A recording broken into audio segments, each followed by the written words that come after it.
All right, so Chris was sleeping. Carlos, you joined right when Chris was telling the story. So Chris was sleeping, and my text woke him up. So why did my Me text too, wake you dude. up, Chris? I'm starting tonight. Like I'm starting my thing tonight. Like don't go live yet. But Oh, it's I'm like, live. I'm live already. I'm live. are you really? Yeah. Oh, okay. Yeah. So why did my text wake you up, Chris? Because you text me like, oh my God, Pac West is down. Regionals are tanking. What are we gonna do? Okay, it wasn't that dramatic. Like, I was just like, this is kind of interesting. You should take a look at it. Yeah. So I woke up and like looked at it for like 2 seconds, and I just quickly glanced at the other bank in California. I was like, man, the size of these banks, they're both equal in size at this point. It's like they're just two weaker banks merging together. And at the same time, I was just like, look, regulators, they're not going to allow. Basically, this is something that's already being handheld. There's so much observation in this sector that this is not something that's completely out of the ordinary. So there's just going to be some natural consolidations happening here and there. And so I was looking at the options prices on Pac West for the puts, because I was like, maybe I'll just buy a couple of puts here and there just to, just in case some shit goes wrong. And then I was like, wait a second, these fucking prices are crazy. I mean, it's about to expire in like 3 days, and the deal, no one even knows the deal points.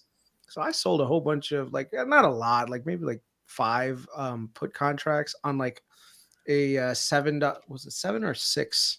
I think it's like a $6 strike. Meaning you got premium. They're all gonna, right? Yeah, I got $1. Before, got $1. like a week out. Huh? You're saying I think this Friday. So like this week, right? 3 days. So tomorrow morning, they're all gonna be worthless, because the deal's been struck at 9 something. So, I mean, congratulations, whoever thought that they could make some easy money. Turns out that wasn't the case, bro. I wish I had.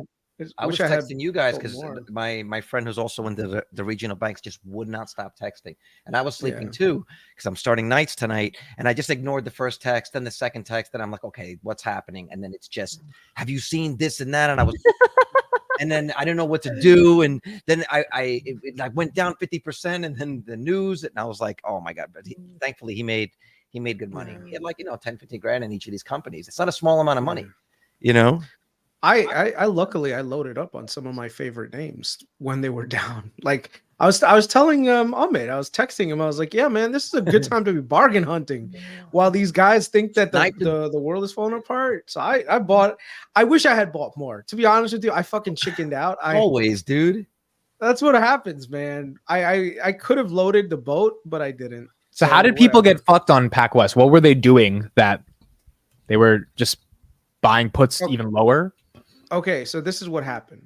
Remember when SVB collapsed? When you buy a put, you have the right to assign someone else the option at a fixed price, right? Correct. So everyone's like, "Oh my God, Pac West is being bought out by I think California Bank or something," and basically that there must be something wrong at Pac West, otherwise they wouldn't have merged together, and maybe Pac West is finally going bankrupt, blah blah blah. And I'm like, man, that's not the case. These guys have been selling off assets. They've been generating liquidity. Everyone and their mother's been generating, building up their CET1 reserves. It's not going to happen that easily. Well, and the Fed is not going to allow it. Short term and you're right. And also just in general, no matter what industry you're in, you don't want banks to fail. That just starts exactly down effect. You don't want them to fail, right? But isn't that like long term for the banking sector? It's good when they're separate players. It's the reason why you break up monopoly so that they don't get too powerful. You want to have two companies to invest in. They can compete against each other. Customers win when that happens. It's yes, it's good, but it's kind of like the same effect as when a company lays off employees. You can turn that knob once, but then you're now left with the aftermath of that. I mean, don't you think there's any validity to that? No, dude, I totally agree. But the thing is, would you rather have 2 weak banks or one strong bank that can survive a recession? That's the problem. You're right. You're right.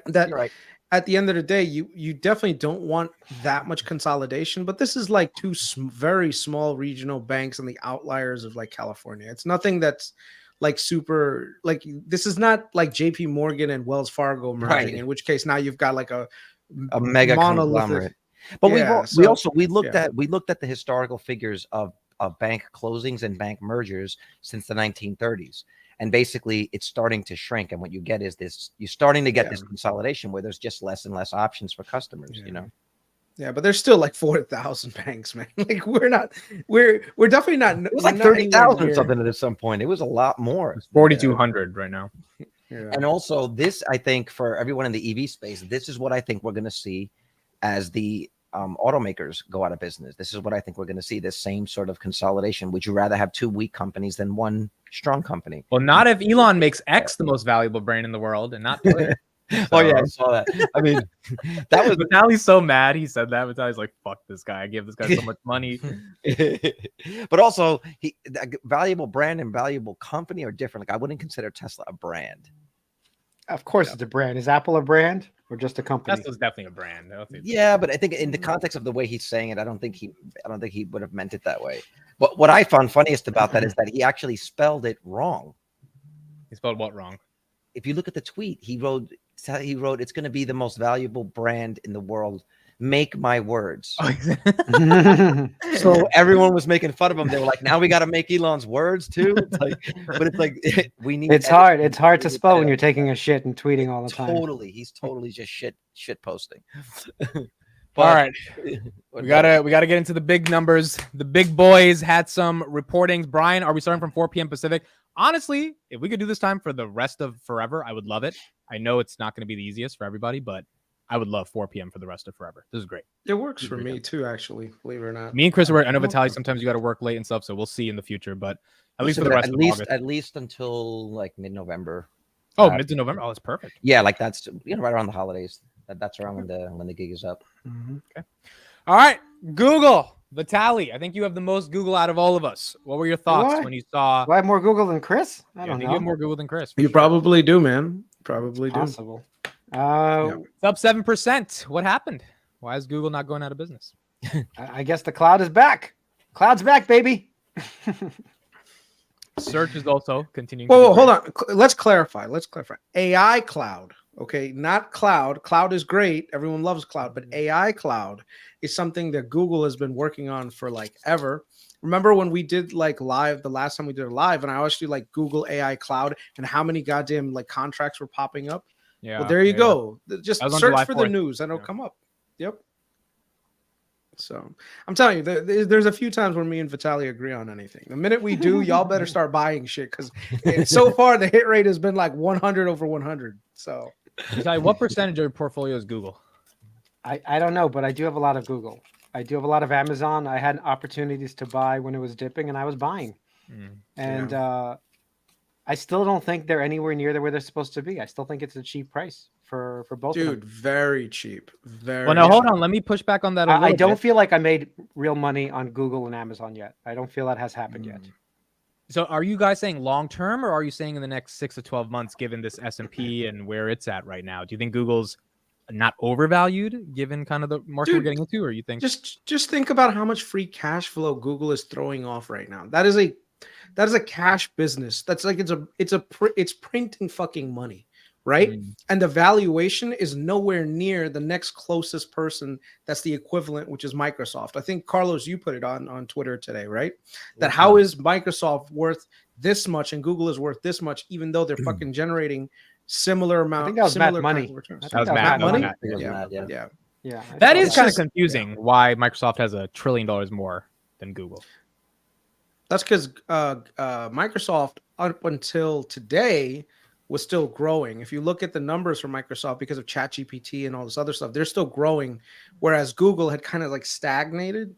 And also there was like this concern that all of a sudden now ChatGPT was going to disrupt search, according to our friend Tanner. I don't know if he's in the chat, but you were wrong, Tanner. Absolutely fucking wrong. So I put up a little chart from our chart friend. What was his name? Alejandro Chavez. Yeah.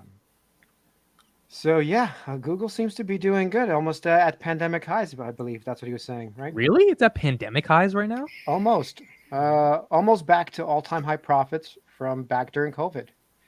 Yep, almost, not quite there. Oh wow, no, you're right. You're right. Great charts too. I actually signed up for a service. Yeah, it's great. Well, service. I'm not paying yet. I'll be honest, but I signed up to test out the service, so at least that part. Yeah, we know the Bitcoin losses. Can't afford $10 a month. Not yet. It's a really good chart. It's actually something that you would try I'm to using it generate every on day. your It's own. actually You know what I legit. mean? Okay, so Google's fine. YouTube. So I actually listened to the call. They said AI 93 times. What they were talking about in the context of AI ad recommendations, I think was the biggest thing. This is the thing that Snapchat will never be able to do, right? To give you such a good personalized ad recommendation tool using artificial intelligence at scale.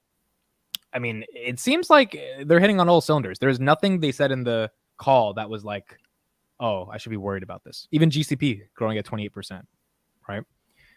Did you post something that some guy bought $8 million of Snapchat? Oh, that guy got fucked. Yeah. August 18th, a guy bought $7 million of Snapchat $14 strikes calls. And what did that come to? Yeah. I mean, Snapchat $9 right now or something. Jesus. You guys want to hear something really? You guys want to hear something really messed up? Go ahead. And this is something that should I don't know how it's possible, but did you know that even though Disney owns all the content with Disney and they have now Hulu, they have this new service where it's ad supported. Up until maybe 6 months ago, they didn't have any sort of AI or any recommendation engine on Disney. Did you know that? What? There's no recommendation on Disney and Hulu too. Yep. That can't be right. I kind of believe it for Disney Plus because it's just kids. It's not that hard. Maybe not for Hulu, but I know for Disney Plus, there's no recommendation engine. None. Okay. So it's just there is so much wasted opportunity. And they basically say, "Do you want to see Star Wars or do you want to see a Marvel movie?" No, but I don't think it's their fault. They don't have any content to recommend, bro. What do you need a recommendation algorithm for? That's one of the problems actually. They have a shit ton of content, but no one watches that content, and they're paying these licensing fees for shit that no one watches. Dude, all of these streamers now, there is a big move to take content off of their library that no one is watching, because at the end of the day, like if you have like a show that you're paying licensing fees for, whether people are watching or not, and it's just sitting in your library because you want to have the largest content library, tell me how that makes any sense whatsoever. So everyone right now, including HBO, Netflix, Disney, Paramount, whoever you want to talk, they're all kicking shit that like no one watches out of their content libraries right now. So like last year's flavor was, we want content, we want content, we want content. They're willing to pay anything for it. They were paying the studios like crazy to get it. Now it's completely reversed. And there is a monetization engine that Disney has that is unbeatable. And we'll talk about it at another time, because I'm still doing due diligence on it, and I'm still, not ready to completely put it out there. But dude, Disney is one of those. Disney is a sleeper, bro. We really should we should privately after this, like, talk about Disney a little bit and do some DD on it, because it could be a very similar thing to a lot of what we're seeing with big tech, but believe it or not, one of my Patreon people, he actually sent me a link for a Peter Lynch interview where he actually spoke about Disney, because Disney is an asset heavy company. And if you I looked at their balance sheet and I was like, holy shit, their balance sheet is completely stacked with assets that like they're not even monetizing fully, so yep. Okay. That's also one of the reasons why they're all pushing for the original content now, because the licensing fees go on forever, but the content fees, for producing it yourself, go away, right, within the calendar year that you make them. Plus, they're using AI to better target what content to make. So you're seeing a lot of these streamers trying to shift more towards original content. Somehow both woke and asleep. Funny. Yeah, I think the biggest thing Disney gets flack for is paying $70 billion for 20th Century Studios. Yeah, 5 years ago. That wasn't one of their best moments. That was a tough one. But they're doing things to mitigate that. And the more that again, like Chris said, we'll talk about it a little later, but the more I look into the company, this Apple thing, Apple and Disney partnering together, it seems more realistic now than it did when it was first brought up. One thing, Apple and the entire executive team was at the VR goggle event. Did you guys know that? You mean Disney and the entire Disney's entire no. Yeah, they were at the launch event. Yep. Yeah. So. Okay. Any more thoughts on Microsoft, Google before we move on? Any other? I mean, Google killed it. Microsoft's doing fine. Yeah, but Microsoft got punished. The Lizzo factor comes in again because they were down. No, they recovered. They recovered pretty much. They recovered. Okay. Yeah, I mean, the market was upset. They barely missed on revenue, and so slowing. Oh no, they're actually still down. Oh shit, they're at 3. They're down. They're down $12. They're down 3.6%. Right. So I told you expectations. So so basically, for at least Google and Meta too, as soon as this ad apocalypse lifts, which might be lifting because Google's sort of saying, "Hey, we're doing fine," I think that's when everybody starts running. But I think that's a story for possibly like next year. We have to know that rates are actually have paused, they're coming down, and then I mean Google's a double. I know doubles aren't sexy, but Google's a double. No, you're right. Depending on how much cash you in, a double could be really. I have a lot of cash in Google. I didn't buy any. You know, the thing I didn't do at $85, which sometimes I don't do and I don't understand. I have to smack myself. I didn't buy calls. I bought Amazon calls, but I didn't buy Google calls at 85. So a little upset about that. This is what I was saying about Disney when we first talked about this. Like this to me seems like the perfect play for long call options. And if you want to buy the shares, buy the shares. But I just think, you know, the long calls seem like the move to me. So that's where I'm looking right now. And so why is Microsoft getting punished? It's just because the revenue growth? Because expectations, bro. They're also at all-time highs. That's true. Everyone was expecting Beyonce, and they got a Lizzo. With Google, it was the opposite. Everyone was expecting Lizzo, and they got Nicki Minaj. So but also, when you hit an all-time high, when you think about an all-time high means that no investor has lost any money. Like no one's lost money that is but now you need the next sucker to come in. Right now you need the next guy to come in. So the people that they want. That's it. You reach the top. It's like the Bitcoin thing you guys are getting ready to do. Listen, I'm waiting for the suckers at the $100,000 mark to take my Bitcoin. And they're gonna form one. I think like just as a side note, I think that's gonna be one of the biggest regrets is not participating in that, Amit. Seriously, it's going to be glorious. I'll put $1,000 in it. I'll have 1,000. All right. Oh, but before we switch over, this guy buys call options at the drop of a hat, but when it comes to investing in like a no, I should be saying the opposite. How is Bitcoin not more risky than a call option on a real company that is doing? It's not. We're telling you it's not risky. I mean, but you realize someone could totally disagree with that, right? They could say a call option. No, I'm just saying both. I'm just saying both. They could disagree with it. They could disagree with it, but I mean, I've tweeted a couple things about crypto because it doesn't seem like very many people are interested in it. But we have 14 years of trading data on Bitcoin. That's the equivalent of almost 32 years. Yeah, but I know exactly what Robinhood's net interest income is going to be on August 2nd. I can't that's not as risky to me on my call option versus Bitcoin. Right, but what you're doing is you're talking about a company that trades on the U.S. stock market, comparing it to like the euro. No, but that's my point. That's why it's less riskier. But it's like comparing it to the euro. You wouldn't talk about Robinhood in the same context as you would the currency of the country. So they're just different things, even though they look the same on your app. But before we move on, some people were asking about like when the next Patreon call would be, and since we were talking about Apple and Disney and whatnot, we should post that video, Vitaly. I have it ready. I still got to look at it. Yeah, take a look at it. This was the Meta versus Apple debate that we did with Rango and Vitaly's brother. It was a good debate. It was actually really good when I watched it again. We had terrible sync issues, but even as an audio only podcast, it's awesome. And so one person in the chat put Mel Shahid put Google artificially inflated 20% of revenue went to buybacks.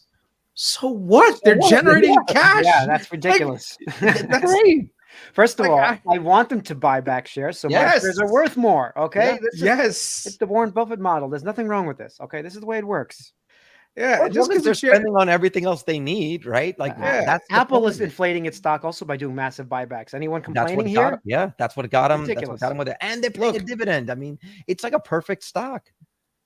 What do you want them to do instead? Put the money in treasuries that generate 4 or 5% when their own business is generating right now like 20 times. You know that this is a person who doesn't understand. No offense. This is a person who doesn't understand investing, because in the beginning, I used to think that way too. Oh, these rich people buying back their shares and they're just doing inflating things. And it's not, this is not real. They're not actually making any money. Well, yeah, but as soon as you learn how business works, this is exactly what you're supposed to do. Yeah. That's That's what happens when you listen to too much Bernie Sanders and Elizabeth Warren. Yeah, exactly. It's like that kind of mentality. It's that mentality, which I listen. I'm guilty of it. Like I emptied or I maxed out my donations to Bernie Sanders every year that he was running. But wait, what? Back in the day, yeah, I did. He just outed himself, everybody. Wait, when you were a socialist? Well, no, not a communist. I like to call him a communist. I liked a lot of what Bernie was saying when he the 2 times that he ran. But I mean, but it never clicked in your head when he said billionaires are evil. Or you were never like, that's kind of stupid. That's because Carlos wasn't a billionaire back then. Yeah. Carlos had 10x of Bitcoin. I didn't have any Bitcoin back then. I was like, yo, get away from my Bitcoin, Bernie. This is before Tesla, guys. This is before Tesla went up. No, think about that though. Before Tesla 10x's and you make bank, you're ready to vote for a guy who's willing to eat the rich. Like that's crazy, right? How the world changes. Okay, but that's assuming that what is it? What do they say? Correlation means causation. It wasn't because of his. Okay, so what changed? Why are you donating? Honestly, it was the Nevada primary. That's when I said this thing is freaking rigged. I don't know if you remember that. The Nevada primary that he should have won. That was basically when Hillary stole the Super Bowl. That was right? Well, no, that was that was the one with Biden. The one with Biden. But even before that, the one with Hillary, I think she. Oh yeah, that was Debbie Wasserman Schultz, who we talked about yesterday, who's making 50% on the market in a down year for everybody else. Yeah, she was horrific in that. Bernie and all these guys, all these guys do have good ideas. Okay, so it's just they go too far. The problem is they go too far. They forget that they're in a capitalistic country, that they should. In fact, Bernie is a capitalist. He writes books. He makes money. It's not like he's a multi. He's got 3 houses. Yeah, dude's got 3 houses. But he's not. But to be fair, he's not like the rich you think about. I think his net worth is somewhere like $3 million. Most of it was proceeds from his house. That's the 0.01% of. No, I know, but if you're a politician, if you think of a politician, he's supposed to be making $100,000, $200,000, not $3 million. Okay.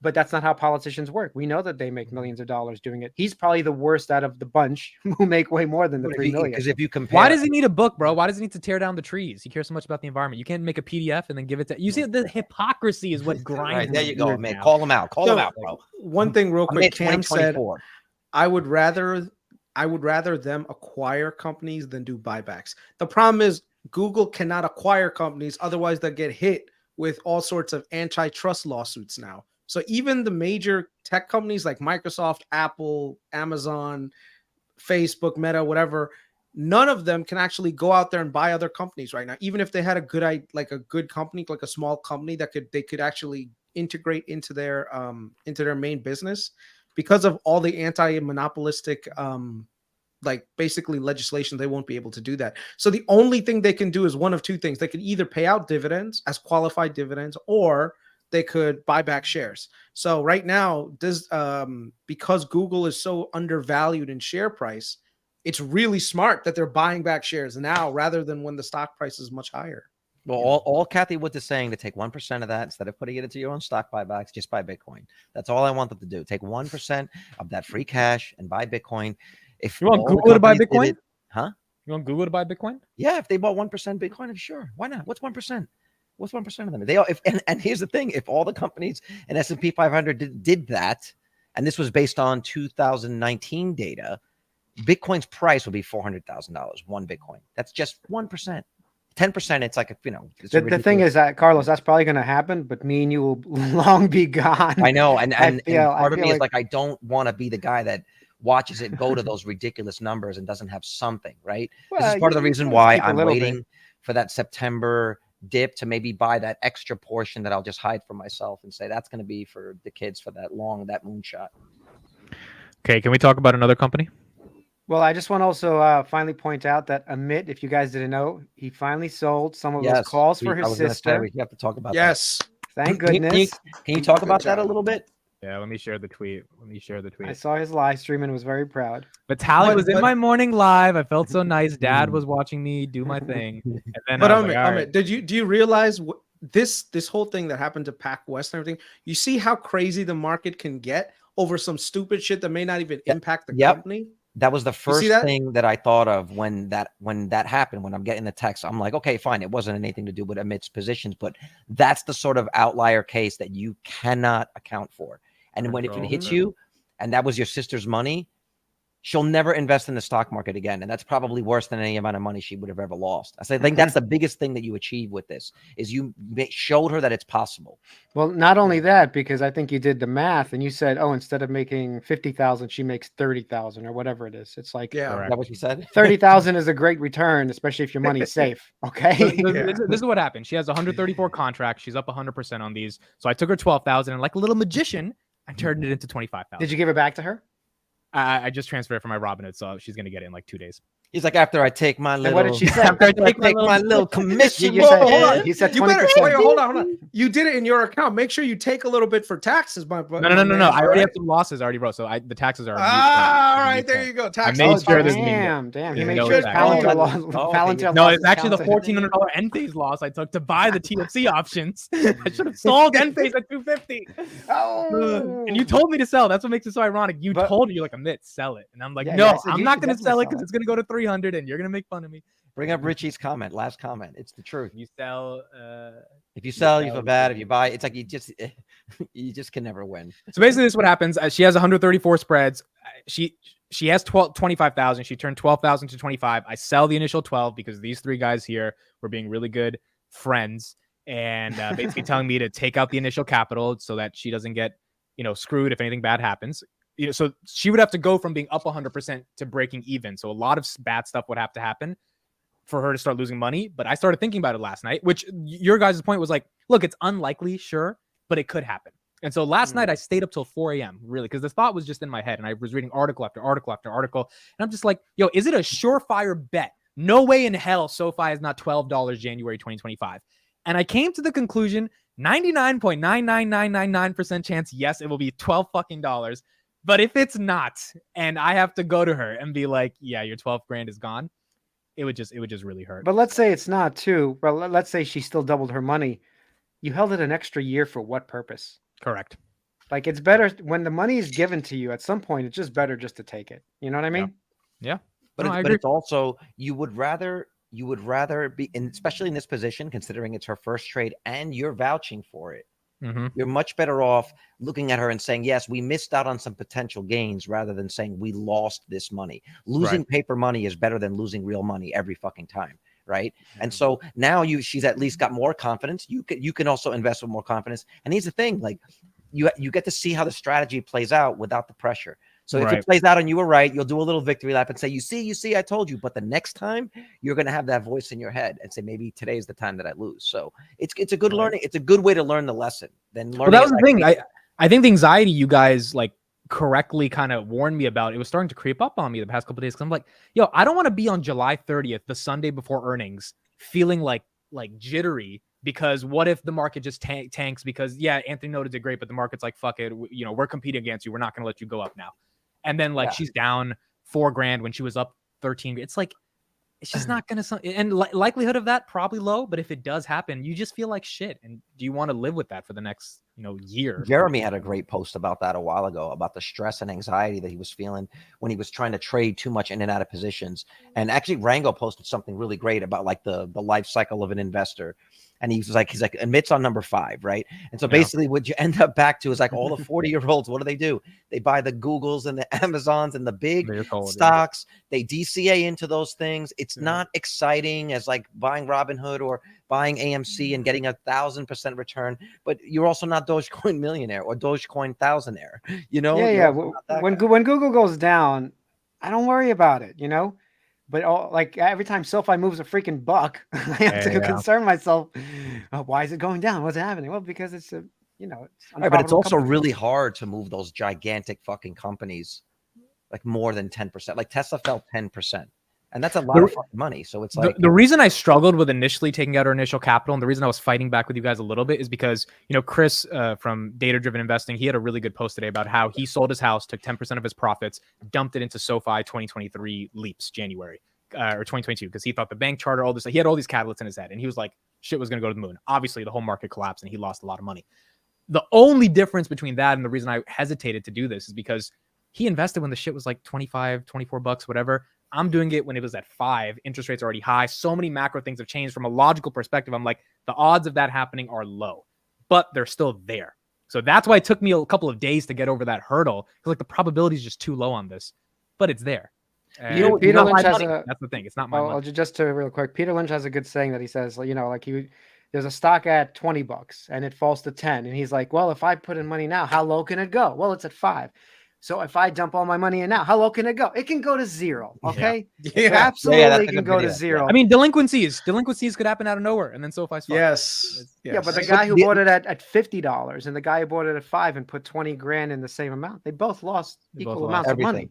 Correct. So the other thing too is if it's just like Robinhood stock that's been disproportionately like smashed, it's one thing. But when the whole market's down and money's looking for a place to go, there's a lot of other great companies that have been beaten down. It's like imagine you're at a club right now and it's 4:00 and there's you and there's like 10 available girls, you know, versus 5 available girls. Like there's still other more Are they all Lizzo?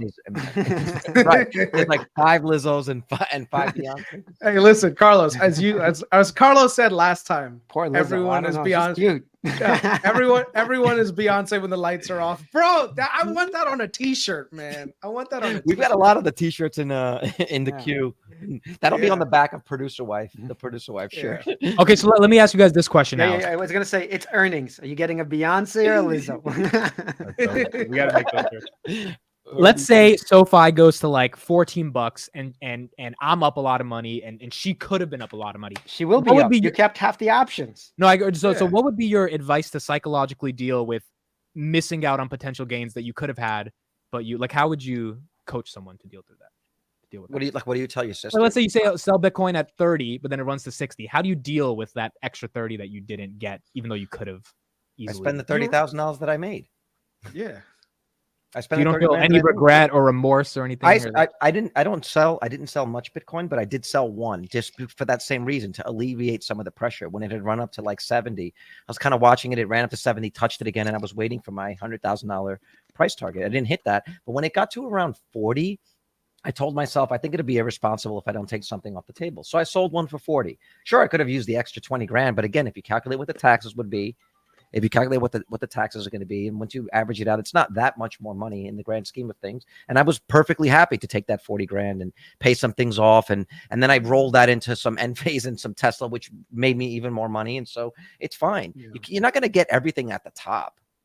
You don't know. I think regretting missed gains is silly because you made the gains, right? So whenever I sell something, even when I sold Enphase, you know, I didn't want to sell Enphase at even 300 because I don't want to. I feel it's going up higher, but I did it because I had something I wanted to do. I wanted to build a pool. I wanted to build a backyard. I wanted to do something for my family. I don't regret those decisions. You're not in the pool regretting you could have been swimming in money instead? No. Because look, as you get older, it's not all about the money. The money is meant to buy you those things and buy you time with your family and vacations. That's what it's meant for. It's not meant to just sit in an account and do what? Grow in an account? Like to me, that's actually pointless. Yeah.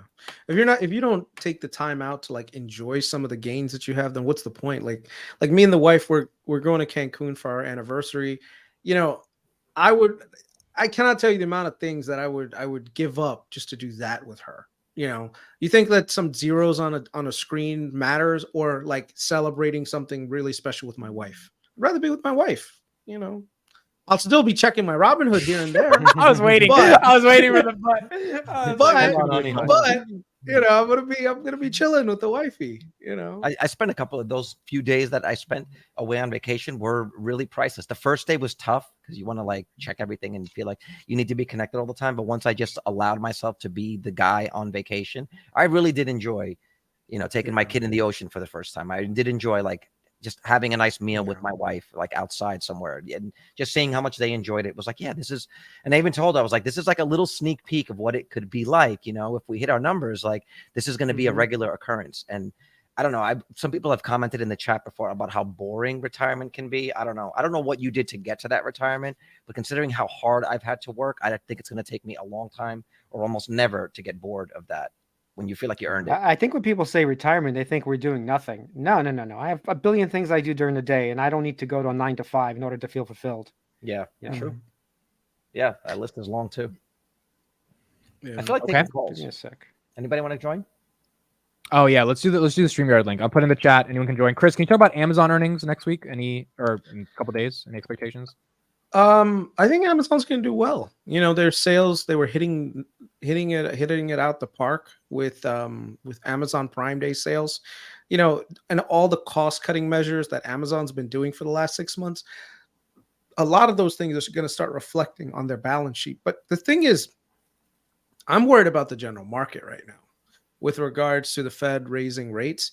But more importantly, I am going to be literally just like biting my nails when I see that goddamn headline CPI number, you know, because that is going to just like, I really like my inner core is telling me that it's going to be like 3.3, 3.4.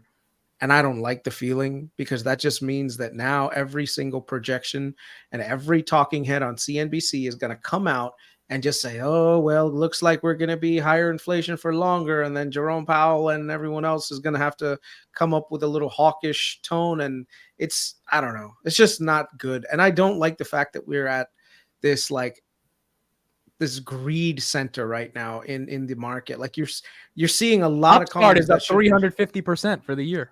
Why you gotta bring that one up? Why you gotta bring that one up? I was going to respond to that. I was going to respond. You know, Dogecoin is up too. So should I just chase every piece of shit out there? It is kind of. I saw their net income today. No, it looks like a shit company, bro. The way, like, I never saw. No. My point is, there's a lot of garbage that goes up with the good stuff. You don't need to be in the garbage. It's okay if you don't get every single 5x on a garbage stock. It's fine. There's plenty of good stuff out there. Well, it also matters the people that are pushing it. Like, let me know when you sell. Let me know when you sell. Yeah. If you sold and you have a 350% return, good on you. But if you don't sell, or if you end up writing that fucking thing down, what did it matter in the end? Look, I bought XRP. I bought XRP. Okay, that's a good point because from what I heard from Eddie, he was planning to hold this thing for a while. He was long Palantir, sold the crap out of it. Got into SLG, sold the crap out of it. Got into Upstart, pitched it. He's like, I'm long. He sold it. He sold SL. Did he sell? He sold it. He sold it. He sold it with a good amount of gains, but he sold it. You know, that's good. That's good. I mean, even the craziest people know at some point that you have to take some profit off the top and basically just feel comfortable, man. You know, I'm too old right now to be worrying about like my portfolio blowing up.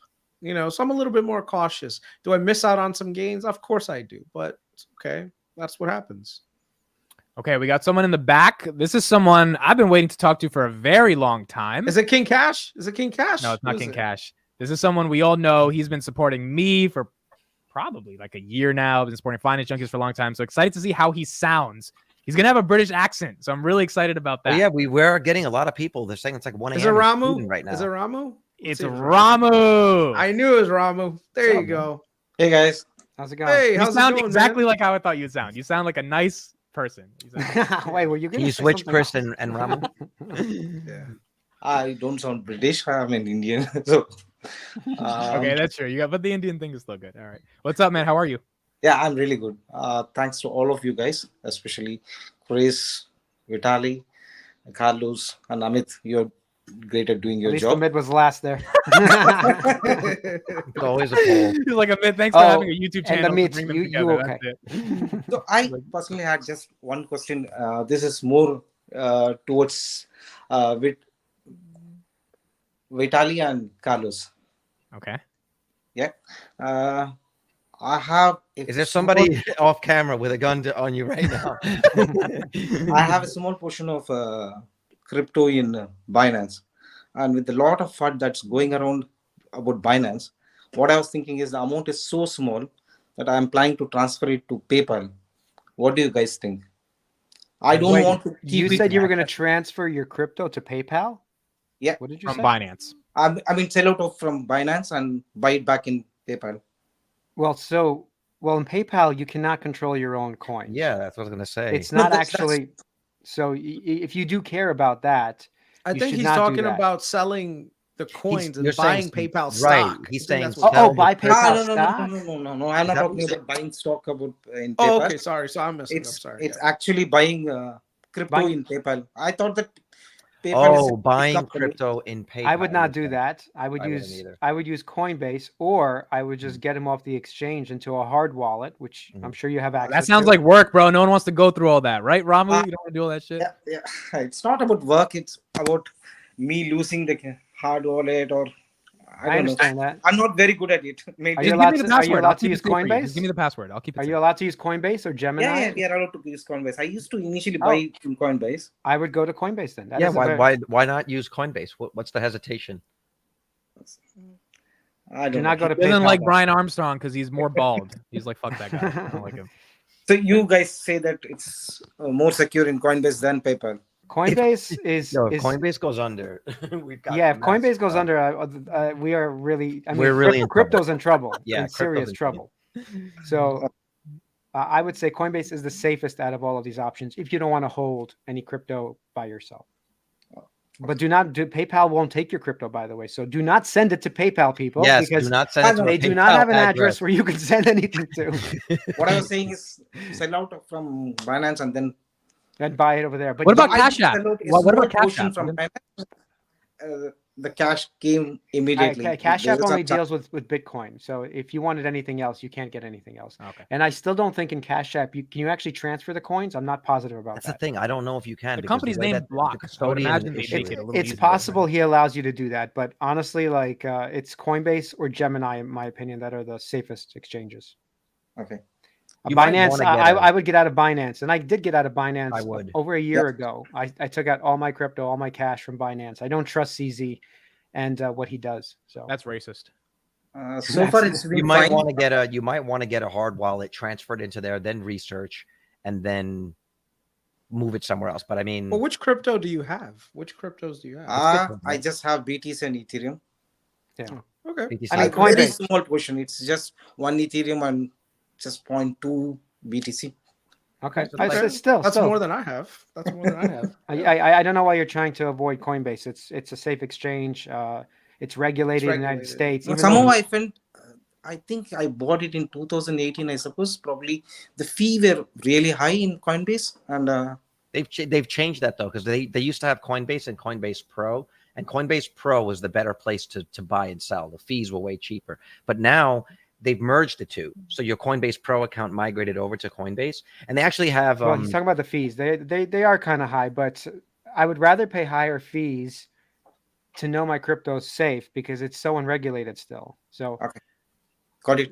at the end of the And they- day, and they've if come down a Bitcoin is lot, worth, too. let's say it goes up to these crazy numbers, 400,000, $1 million a coin, whatever, you don't mind paying $100 for that. Yeah, that's You true. just That's don't true. mind. Thanks a I lot, mind. guys. That's a lot of money. $100 I have one more question to Chris Patel.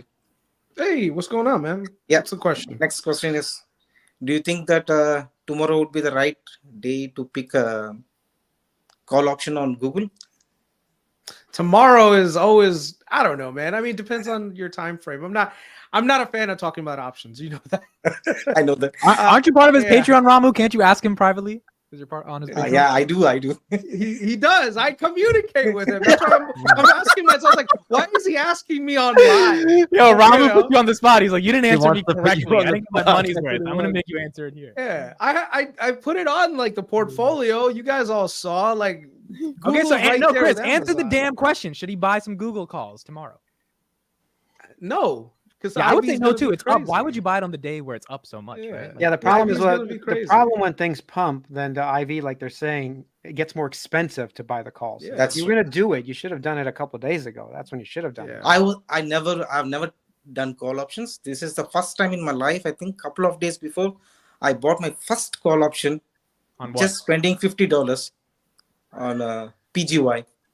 Oh, But do you called know? Jeff. Do you Pagaya. know how they Pagaya. fundamentally work?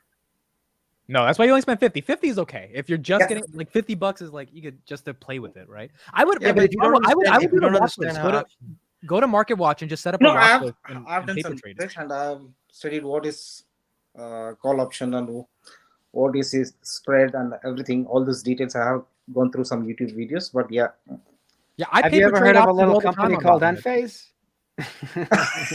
I'm there, Carlos. Sorry, Vitali. I'll be investing in it when it comes to 160 range. I'm just waiting for it. I'm just waiting for the earnings call, and then probably that will Thursday. be. It's Thursday. Ramu, I'll save you some real big headaches. If you can avoid options and only do stock. I'll tell you right now, only do stock. Sometimes I wish I had never ever heard of options. The reason why is because some of my biggest losses were in options. Whereas if I had it in stock, even though it was a slow growth way to grow, I would have been better off with it. So, you know. For me, even with stocks, I burnt like anything. Probably I invested too much in speculative play. My portfolio was down. So you've been following Amit's channel. I've said one stock for 5 years. I followed many other channels, and it's up 150%. Finally, Jesus Christ! Finally, every dog has its day.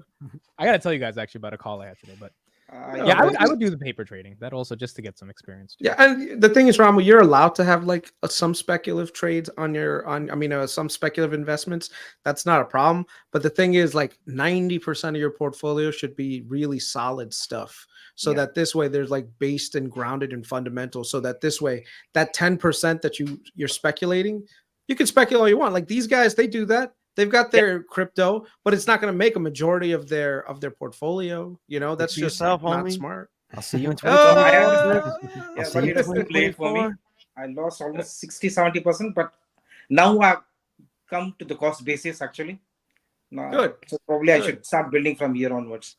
Good. And you know what? All the ones that we have on our Patreon, like they're all majority of them are income generators that we got at a really good price at an underappreciated capital price. So now those are the ones that you want to just kind of hold on. And when you get your dividend payments, you can use that to speculate if you want, you know, but your core is always going to be solid, which is the point. You posted something good on your Patreon for that. Yeah. Like a good sample sort of portfolio allocation. Yeah. Like major things. Chris basically is making Spotify playlists for music, but with stocks and portfolio allocations. It's actually really cool. You should join this Patreon. It's kind of cool. It's not bad. Anybody who's not in a Chris Patreon should definitely join. There you go. There's a lot of good. If I join, do I get one-on-one time for $5? sometimes I randomly look at this guy, man. Like, yo, I need my Zoom calls. I won my 2-hour one-on-one for $5. Can we hurry this up? Dude, I'm supposed to do a Zoom call after this with somebody, and I've been like literally just our time back and forth. But I spent the other day. I was supposed to spend 30 minutes. a day now. No, I was supposed to spend like 30 minutes with the person, and I got so into it. I spent like an hour and a half, but they really appreciate it. But they really appreciate it. Not the $5 tier, guys. Come on, man. Hook me up here. You know, I'm being serious. I told Chris, if you're gonna do one-on-one calls, it's $100 Patreon. It's a $200 Patreon. Maybe the introductory price will stay where it is, man. I'm not planning. Well, you're gonna move there organically yourself, so it's fine. Yeah. Chris, how many Patreons do you have now? Quite a bit. How many? You want to say on what? You're at like 200 at least. Let me see. Hold on. Because that's a good thing, man. I mean, that's hard to grow a Patreon. A good amount. Let's just say a good amount. I'm not gonna say Carlos. I think go to the page. Out of the water. He blew us out of the water. Blew everybody out the water, bro. Chris was like, "I'm starting a Patreon." Everyone was like, "Where do I sign up? Where's the link?" And then they saw $5. They're like, "Oh, this guy's not charging enough. $5, no problem." Right? They bought one for their mom, their friend, their sister. I was on his Patreon call just to like help him manage the call, and I thought, honestly, bro, he announced it like 5 hours before. I was like, there's gonna be like 5 or 6 people. I joined. It's like 40 people. I'm like, what's a fucking keynote he's about to give to these people?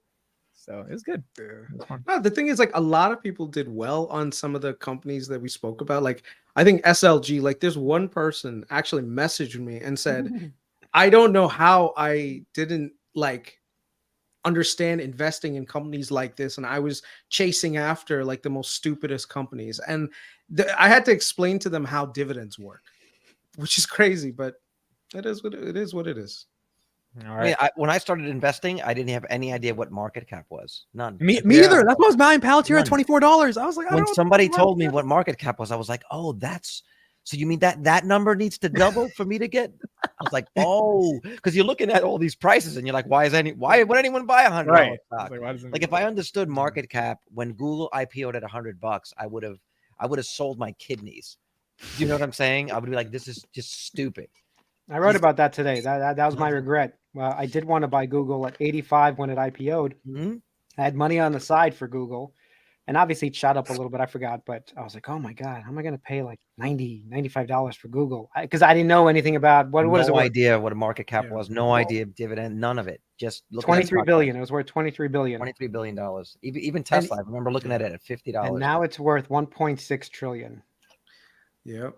And you know what? This is the same thing that I have going on right now with like Mercado Libre. Like I really like the company, but man, every time I see that I'm trying to internally like divide everything in my brain, but every time I see that $900 number, I'm like, okay, I know that I should be looking at the market cap also, because the market cap is what's going to be the determining factor. But man, just looking at the psychologically, that 3-digit figure is just, I really hope Mercado Libre just doesn't fucking split already, man. You know, all right, let's let Ramu go. Ramu, thanks for being on, man. Thanks for coming on, man. Thanks a lot. I was on the same time. If possible, continue in the same time. It's really working. Well, we'll be here till November, it seems like. So we'll be here for a while. So. Thanks a lot, guys. We appreciate you. Take care. Ramu. Bye-bye. Yeah. I was on that the stock tank. I keep wanting to call it stonk tank. I was on the stock tank thing yesterday with someone sent me a clip in my DMs of you schooling Tanner, because Tanner was like, I think I'm a pretty, in fact, I'm gonna play it right now. Tanner's like, I think I'm a pretty, and Carl's like, how long have you been investing for you to because he was talking about how long he's been in the game, and I'm like, dude, you know, you're looking at 2001 2008 crash, you're a veteran right here, you know. But he was talking about Mercado Libre and Nubank. And we were talking about those two stocks yesterday, and at the end of the episode, it's like Nubank is a great company. I mean, he made a fantastic case for it, but you should have bought it at $4. It's at a $40 billion market cap. It's a 30% away from its IPO and an all-time high. And I'm sorry, I was like, I'm out. You know, like I can't. That's what turned me off about Nubank. I know Chris likes it well, but when I saw the market cap also, I was like, this is because you live in the and it's also it's like floating above the 21, the 50, the 100. It's just floating in outer space. Yeah. All right, here we go. He sent it to me privately. That's how famous you are. He's clipping you up. I'm trying to pick in the winners. The next Amazon's here, and in my opinion, I think I'm honestly quite good at that.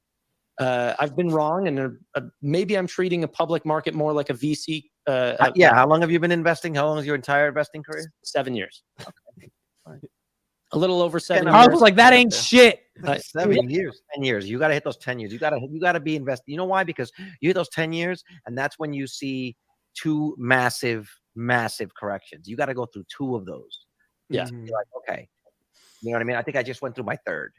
I kind of started it before, if you count like the .com boom. That's when I was kind of dabbling around. So I've been through my fourth, and you start to like learn stuff about them, and you just get like that sort of thick skin. But dude, Kelly's back. What happened? Kelly was out of the chat for like months. We're not being hard on Tanner. You're right, Kelly. Well, that was the point. I was trying to remind him that he's literally 25. Yeah. You have a couple. It's like you get a couple of successes early, and you think you understand markets. He's 25 and he's pushing upstart. So that's all I got to say. You know. Okay, we have 8 minutes left till Carlos has to go. So I want to ask you guys something. I had a meeting today with this guy in Texas. Okay, manages $30 million, manages a fund, and he just wanted to meet with me, get some of my thoughts on really Palantir, because he made a lot of money off Palantir. And so he found my videos when it was at $7, loaded up a shit ton, made a lot of money. And so we just started talking about where he thinks the market's going, all this stuff. It was like a good little like networking call. And it made me realize, and this is the question to you guys: would any of you want to have a job where you literally manage 30 to 50 million bucks, and all you have to do is beat the S&P 500 and your clients will love you forever, and you have this 50 million to just play with? Like literally he was talking about how he just plays with money all day trying to find different deals. Or would you not want that pressure because it's just way too much and you'd rather buy and hold, which means you can't manage people's money if you're just buying and holding? That's not possible. What would you Absolutely. I'm the guy that if the plane's going down and I've never flown a plane, I'd want to be the guy flying the plane. Like if we're on an airplane and it's like the pilot, just passes out, I'll fly the plane. I'll take that responsibility. And the other thing is I've been way better at managing other people's money, like my wife's money or my mother's money, than my own. This is what I was trying to say with you to you about your sister. Your investment mentality is way different when you know that it's someone else's money. I don't know that I would ever get to the the point of some of these guys, because like a Gary Black, I really go back and forth with him a lot on the things, because I feel like he only thinks about his own personal position and what he needs to show, and because of his reach, I think it's sometimes irresponsible what he's telling people. But no, I would rather have that pressure. I'd rather have that pressure. And to be honest, if I knew that my compensation was based on the returns that I got other people, I think I would do even better. I think I'd do even better. You know, speaking of Gary Black, let me just share my screen real quick. Do you subscribe to him on Twitter? No.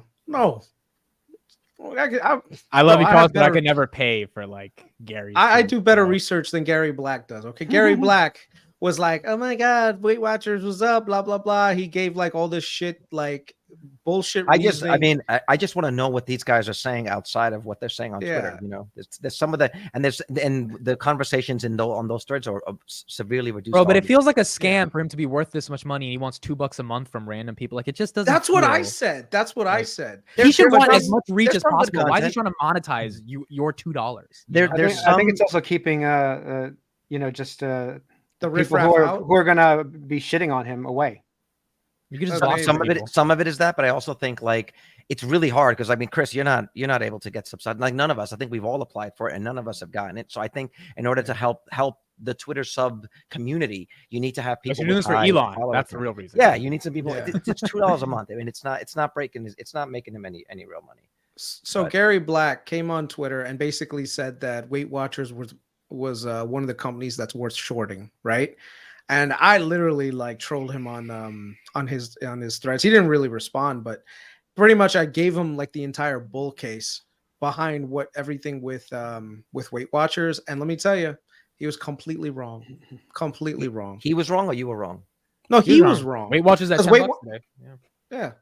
And it got a price target of about $13 from Morgan Stanley today. Wow. So it's just because you are some giant hedge fund guy, like at the top of your game, like according to, I don't know what, doesn't mean that you can't make a mistake and that retail can actually beat the market. Because I think these days, retail, we have the power to get information way easier, faster, and we sometimes see things on the ground that these guys at the top in their pedestals don't see.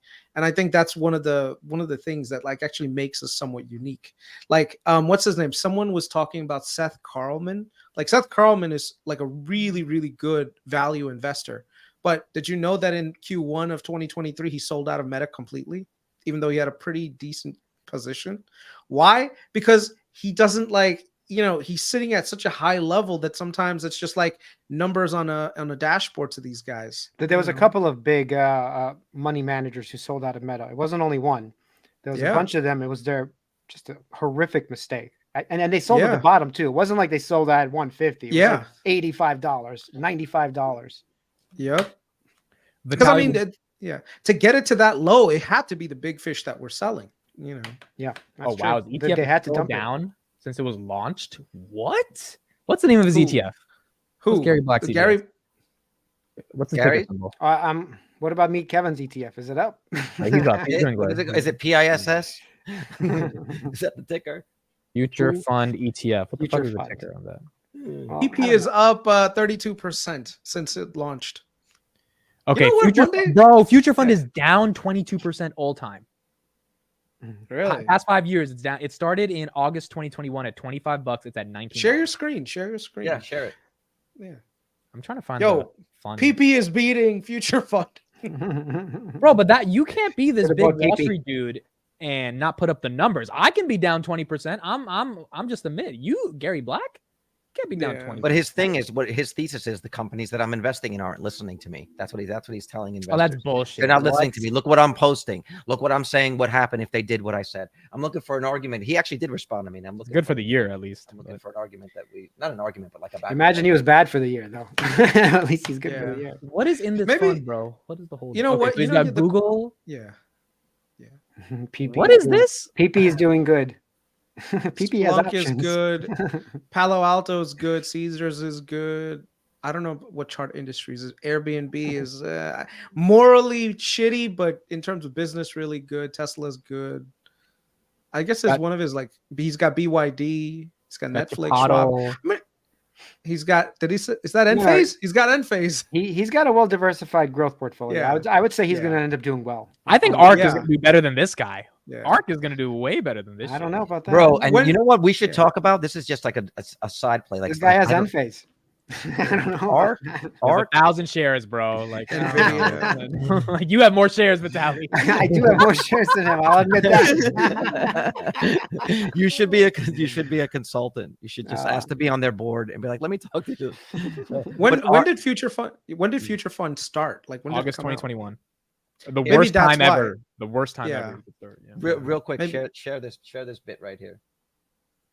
This is an argument that I had with him. This wasn't a subscriber only post, but this is what he tweeted on July 20th. If Elon stops talking about autonomy until it works near flawlessly and focuses on his amazing existing businesses, EVs where Tesla dominates and everyone has competition, blah, blah, blah, the stock would be whatever. And then he goes on. And I just said, Jesus, the gross margin. He just kept hitting the gross margin thing when they nailed everything else.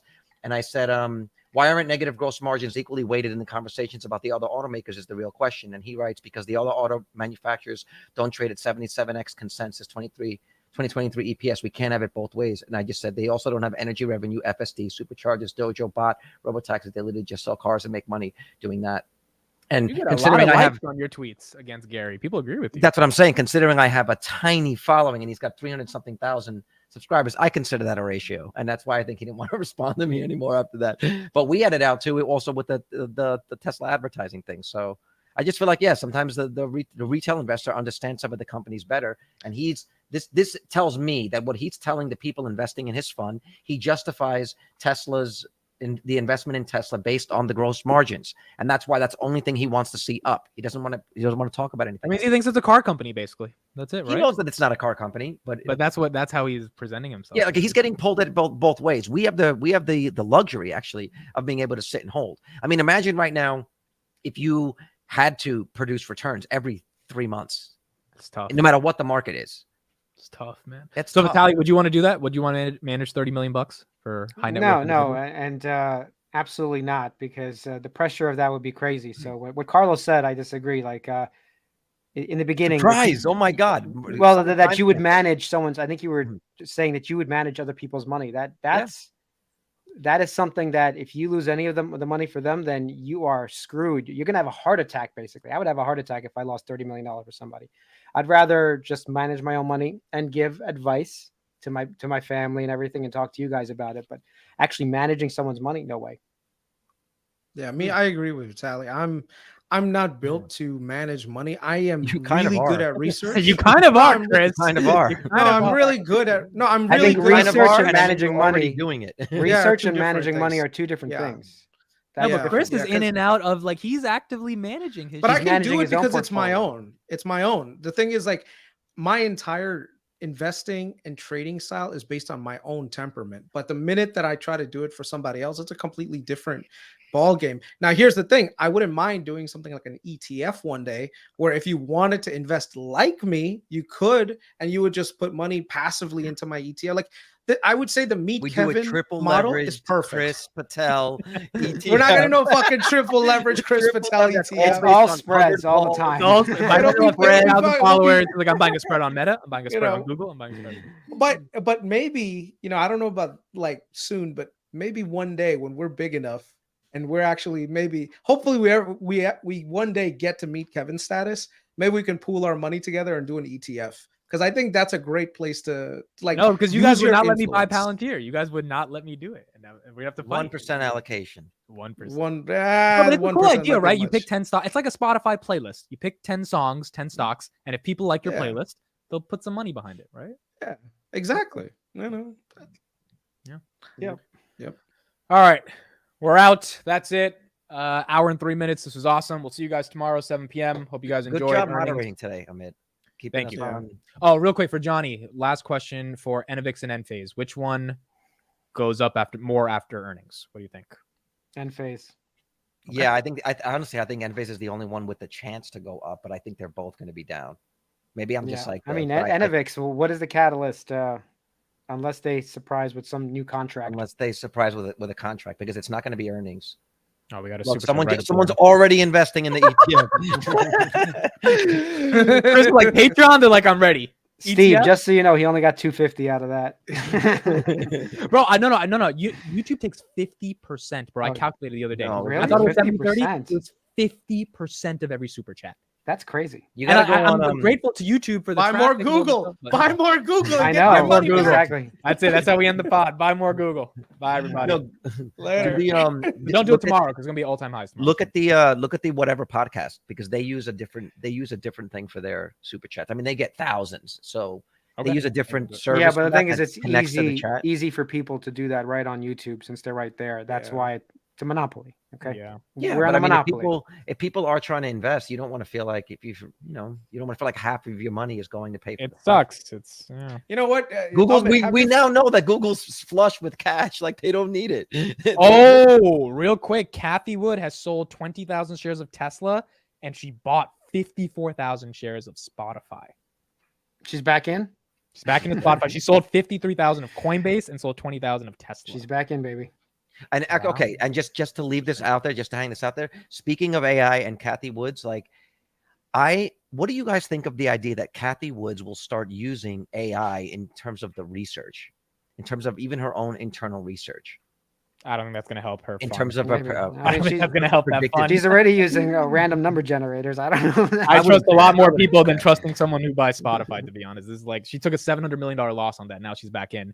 She There sold it was, at 70. She's buying it at 140. Like, I this- gotta find the article. There was an article that was reading about like not so obvious AI plays, and it might have even been one of the articles where they were talking about Zoom, and one of them was that being bullish on Arc as being a company that will start to incorporate AI in terms of the research, or at least just in calculating probabilities or you still have to future. pick the right stock, man. Like it's You hard. to do, that. you do, but like Hard. right now, you only have so many researchers, and you have to pay them X amount of money. If you had some AI researchers, Magic that could 8 at ball. least thin it out, right? All right, we're ending it there. She has ChatGPT and runs with it. That's it. There you go. Thank you, Like, what everybody. should We'll I see you 7 p.m. Hope you enjoyed earnings. See you All right, tomorrow. bye. Meta. Bye. Bye-bye. Bye.